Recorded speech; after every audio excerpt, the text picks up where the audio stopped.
अस्सलाम वालेकुम वीवर, मैं वाजिद अली हुसैनी। किवें हो? सब वधिया हो? ठीक ठाक हो? की चल रहा है जिंदगी दे विच? देखो शाम दा मंजर, सूरज बिल्कुल गरूब होने ते डुबने ते बिल्कुल ना।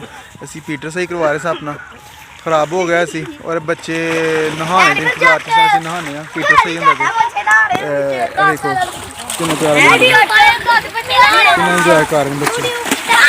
और हुण इंजन सही करवाया, इंजन सेट करवाया, हूँ बच्चों को टरबाइन चला के देवांगे। ठीक है जी, और नहावांगे हम। ठीक है।